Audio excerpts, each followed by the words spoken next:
Okay, so today I'm going to just run through some kind of specific things about arithmetic series so that you are on the right track about using some formulas for them and also just kind of understanding what I mean when I say arithmetic series. So here we go.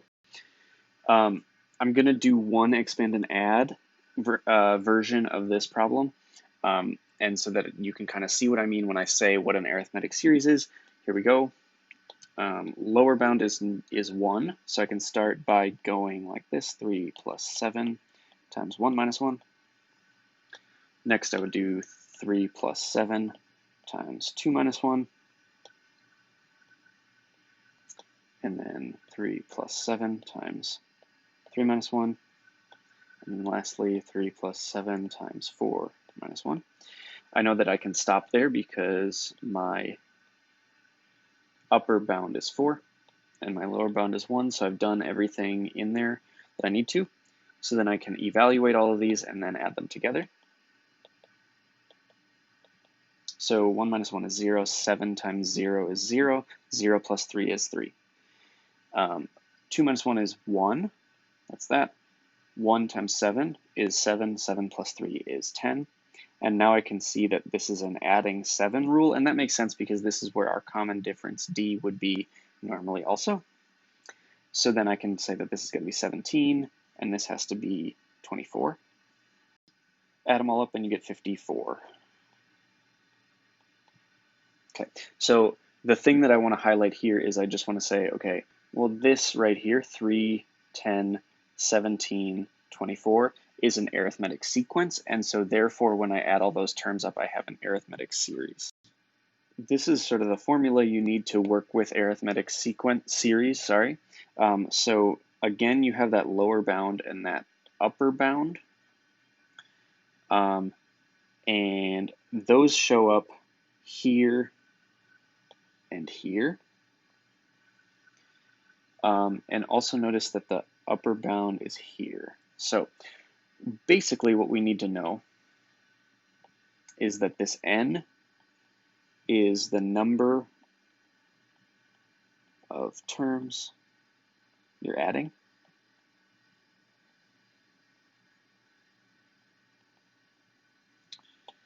This is your first term you're adding. This is your last term you're adding. And then you divide it by 2 when you put that together. So let's jump into an example real quick. This is a lot easier once we have an example. Okay, so I have my formula written right here. The number of terms that we're adding is in this S3 notation. So we are adding 3 terms together, so n is 3. I need to know what A1 is, and I need to know what AN is. Since A1 is, well, we got to figure that out. So that's what happens when you put 1 in for n.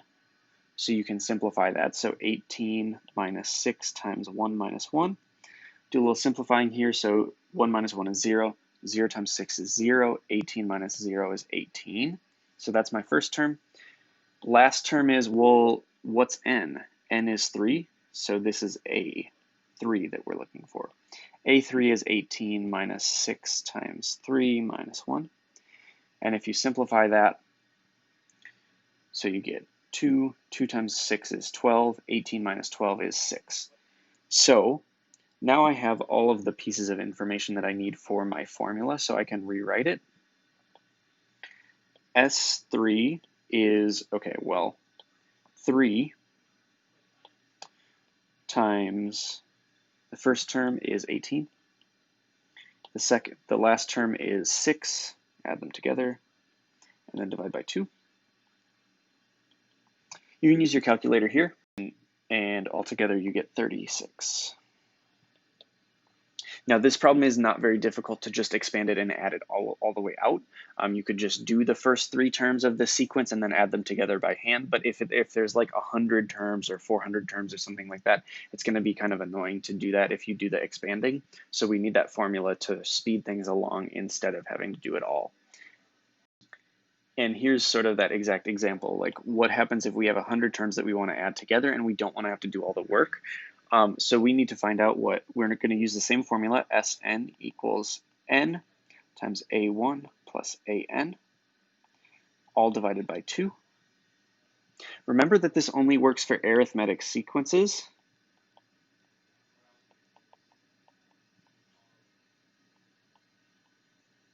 And so we really do need to check, is the sequence arithmetic? And so what I mean is, does that have a common difference? Does it look like an equals a1 plus d times n minus 1?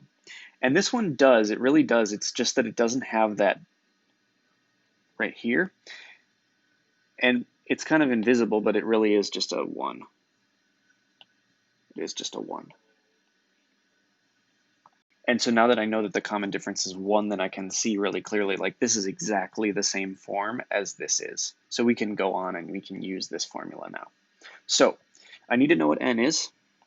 I need to know what a1 is. I need to know what an is. Okay.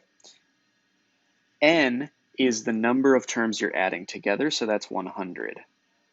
A1 is your first term, and notice because I have exactly the right formula here, this is exactly the same as this, and so therefore I can conclude that A1 is 1.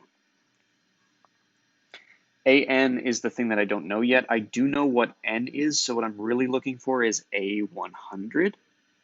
And so then I would actually take my 100 and put it in for N here. So I'm going to rewrite 1 plus 1 times 100 minus 1. Okay, 100 minus 1 is 99.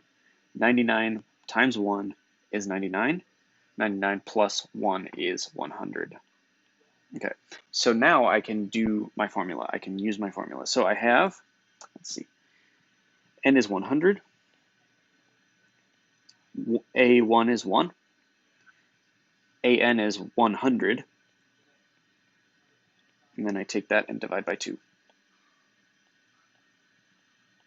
Okay, so what do I get? I get, okay, 100 times 101, all divided by 2. So then I get 10,100, and then I divide that by 2, and I get 5,050. And there's my answer. All right. This one is in sigma notation, but I still want to use my formula Sn equals n times a1, n times a1 plus an, all over 2. Okay, so how do we do this? Well, we need to know the same pieces of information. We need to know what n is, we need to know what a1 is, and we need to know what an is. Okay, so how many terms am I adding up? Well, I'm starting with my lower bound is 1. And so my first term is 1, the first term. And then my last term is the 17th term. So how many terms am I adding up? I'm adding up 17 terms. You have to be a little bit careful about this, and you can't just assume that it is the same as the upper bound, because if the lower bound isn't 1, then it gets a little bit messed up. So just count really carefully, think really critically about what is n. Your first term is what happens when you take your lower bound and put it in for n. So 2 times 1 is 2. 2 minus 8 is negative 6. An is what a17 is, or what the last term is. So I'm going to take my upper bound and put that in for n also, and I'm going to see what I'm going to actually write this one out though. 2 times 17 minus 8. 2 times 17 is 34. So I have 34 minus 8, which is 26. Okay, so then I can use my formula. Now I have all the stuff that I need for this, so I can go ahead and do that. I have Sn, I guess I can write S17 is, okay, 17 times negative 6 plus 26, all divided by 2. Okay, so I have 17 times 20, all divided by 2. Just check that, 26 times plus negative 6 is 20. Okay, So 20 times 17 is 340 over 2. And then my answer is 170. So again, I used the formula here. I used this formula. I just had to decode these pieces of information using my sort of what I know about what sigma notation is, what it tells me, first terms, last terms, and then how many terms I'm adding. So very brief summary here.